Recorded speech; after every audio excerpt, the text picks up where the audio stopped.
안녕하세요. 주식 투자 꼭 성공하실 구독자님들 반갑습니다. 주식 수익맨 정윤 인사드리겠습니다. 종목들이 왜 오르고 떨어진지 정확히 알면 대응하고 성공 투자하시기 쉬워집니다. 오늘 시간도 종목에 대한 이슈들 핵심만 쏙쏙 전달 드릴 테니까 여러분들 영상 편안히 시청하시면 되겠습니다. 오늘 같이 살펴볼 종목 유이레너테크가 되겠는데요. 2차전지 관련주로 조립 공정에서 어느 정도 안정적인 기술력 그리고 매출을 내고 있는 기업이다 라고 보시면 되겠습니다.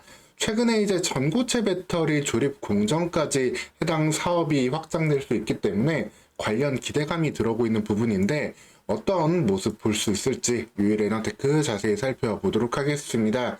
영상 보시면서 도움 되셨다면 구독과 좋아요도 한 번씩 눌러주시면 감사하겠습니다. 유이레너테크 시작하도록 하겠습니다. 유이레너테크 이제 2021년에 상장을 했고요. 상장 이후에는 다소 좀 아쉬운 모습을 보여줬습니다. 전체적으로 이제 매출이 좀 감소하고 그 다음에는 원가 부담도 이겨내지 못하고 있는 상황이 왔는데요. 아무래도 조립 공정 자체를 좀 하고 있다 보니까 어느 정도 이 원가를 충당할 수 있을 만한 경쟁력이 딱히 두드러지게 나타나진 않았다. 전방의 수요가 크게 올라와야 거기에 대한 매출을 낼 수 있고 아니라면은 신규 사업이 좀 필요했던 상황이다 라고 보시면 되겠습니다. 특히 유이레너테크는 기존에는 SK온의 대부분의 매출을 좀 의지를 했었거든요.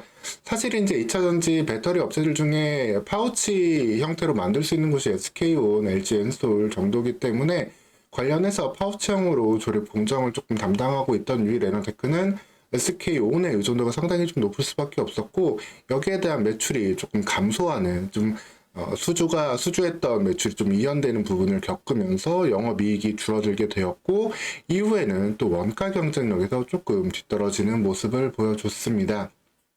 이를 탈피하기 위해서 유이레너테크는 두 가지 방법을 현재 찾아가고 있는데요. 하나는 이제 고객사를 SK온 외에 다른 곳들로 다변화하고 있고 이미 삼성 SDI 그리고 LG 쪽 나아가서 현대차의 전고체 배터리 관련으로도 확장되고 있다라고 보시면 되겠습니다.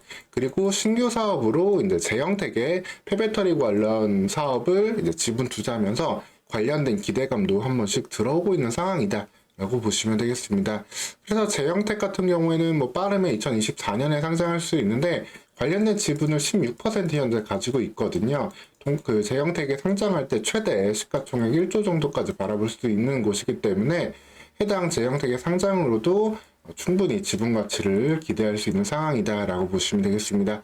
하지만 이제 그 부분은 이제 좀 뒤로 현재 밀어놔야 되는 부분이라고 보시면 되겠고 현재는 본업의 매출 회복 증가가 현재 주가 상승의 좀 키와 조금 더 탄력받을 수 있는 바탕이 된다라고 보시면 되겠습니다. 2차전지 조립 공정이 어떤 공정이냐 조금 간단하게만 말씀을 드리면은 이제 반도체에서 보면 전 공정이 있고 후 공정이 있잖아요.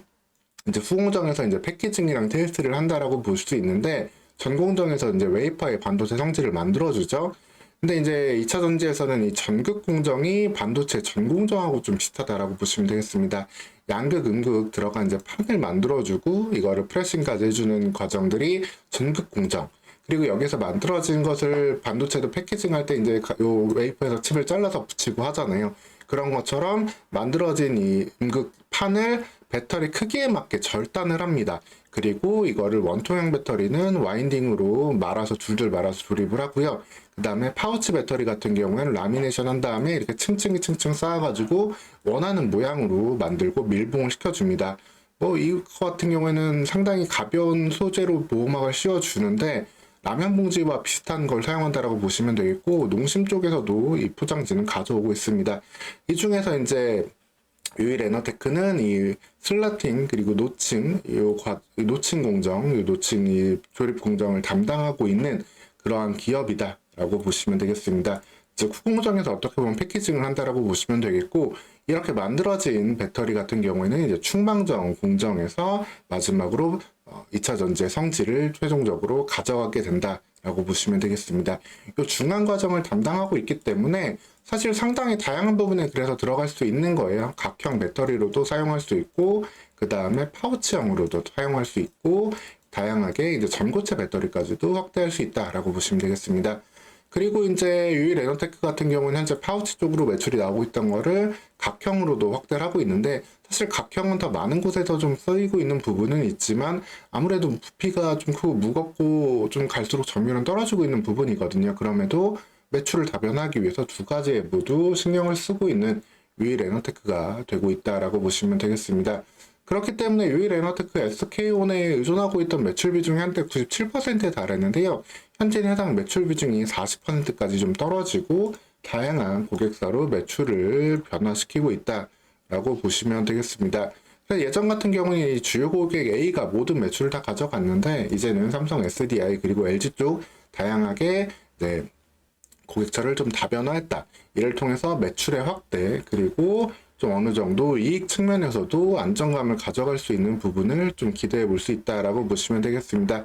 그리고 현재 수주 잔고 같은 경우에도 여전히 다시 한번 1,300억가량 쌓아놓고 있다라고 공시를 하고 있기 때문에 이 수주 잔고가 매출로 전환될 때 어느 정도 여전히 안정적인 매출은 기대해 볼 수 있는 업종이다. 종목이다 라고 보시면 되겠습니다. 그래서 2차전지 관련해 상당히 좀 고평가되어 있던 종목들, 좀 부담되어 있는 종목들도 많지만 유일 에너테크 같은 경우는 사실 좀 기대에 못 미쳤던 실적으로 인해서 상당히 좀 소외되어 있었다라고 보시면 되겠고, 이제는 그동안 쌓아놓은 수주 잔고와 고객 다변화 효과, 그리고 전고체 배터리에 대한 기대감까지 여기에 더해지고 있다라고 보시면 되겠습니다. 그리고 앞서 이 제형택이라는 기업, 이제 폐배터리에서 리튬을 추출하는 걸 하고 있는데, 그래서 이제 뭐 성일하이텍이라든가 이런 기업들이 상장을 하고 관심을 받을 때 동사도 역시 관심을 좀 받았던 폐배터리 관련주로도 연결이 됐었는데, 갖고 있던 지분 중에 일부를 LG 쪽으로도 좀 넘겨줬어요. 그러면서 LG 쪽과의 협력 관계도 같이 좀 기대해 볼 수 있고, LG와 함께 이 제형택의 폐배터리 사업을 좀 기대해 볼 수 있는 부분이 있기 때문에 이 부분까지도 추후에 주가의 멀티플 밸류에이션에 영향을 줄 수 있는 부분이다 라고 보시면 되겠습니다. 그래서 유일 에너테크 어떻게 보면은 좀 생각보다 돈을 참 못 벌고 있는 그러한 기업이기도 하고, 그럼에도 불구하고 테마에 따라서는 한 번씩 주가가 좀 큰 폭으로 올라가기도 하는 그러한 종목이기도 했습니다. 제형택 관련 이슈로 주가가 한 번씩 이렇게 큰 폭으로도 반등, 테마를 타기도 했었는데, 사실 이런 테마성 이슈보다 현재 나오고 있는 상승 흐름은 보다 본질적인 매출의 좀 안정적인 좀 증가, 다시 한번 2020년에 기록했던 매출 590억 이상을 기대하고 나아가서 다시 한번 흑자 전환을 기대할 수 있는 흐름, 그리고 사실 지금 2차전지 관련주를 계속해서 2024년은 조금 쉽지 않은 시기는 좀 될 거예요. 전체적으로 좀 높은 밸류에이션을 받기는 좀 힘들고, 테슬라 같은 경우도 어려운 환경을 좀 겪고 있지만 테슬라도 최근에 조금 반등하는 모습도 좀 나오고는 있죠. 결국에는 산업 자체가 밑단에서는 안정감 가지고 올라올 텐데, 여기서 물론 뭐 양극할 물질 이런 부분들이 대장이 될 수 있겠지만 조립 공정에서 어느 정도 녹층과 스태킹을 담당하고 있는 유일 에너테크의 고객 다변화된 매출은 충분히 의미 있게 관심을 두고 볼 수 있는 그러한 종목이다라고 보시면 되겠습니다. 그래서 유일 에너테크를 좀 보면은 결국에는 이제 두 가지 테마였어요. 결국에는 실적, 그 다음에 투자했던 제형택. 제형택 같은 경우에는 상장이 될 경우에는 지분가치 16% 충분히 매력 있는 숫자다라고 보시면 되겠고, 이를 통해 가지고 폐배터리 관련주로도 연결될 수 있겠습니다. 그리고 실적 같은 경우에는 SK온에 의존하던 부분이 이제는 삼성 SDI, LG 그리고 현대차 관련된 전고체 배터리까지 다양하게 이제는 확장되고 있고, 현재 남아있는 수주 잔고와 실질적으로 새로 더해질 수주가 더해진다고 한다면은 충분히 영업이익 다시 한번 100억 원 이상 기대해 볼 수 있는 그런 종목으로 변경될 수 있는 시점이기 때문에 현재 주가 수준에서는 계속해서 관심을 두고 한 번씩 또 눌림 나오면은 편하게 좀 담아볼 수 있는, 어떻게 보면은 비중을 2차전지 내에서는 좀 밸류가 있는 가치주로서 좀 접근해 보셔도 되겠습니다. 오늘 시간 이렇게 유일 에너테크가 갖고 있는 특징, 그리고 어떤 식으로 좀 접근해야 될지 말씀을 좀 드렸고요. 추가적으로 나오는 이슈들, 또 2차전지 관련해가지고도 또 봐야 될 또 새로운 이슈들, 종목들 나오면 챙겨서 전달 드릴 테니까 여러분들 채널 구독하시고 후속 영상 및 다른 종목 영상들도 모두 챙겨보시면 되겠습니다. 오늘 시간도 영상 시청해주셔서 감사합니다.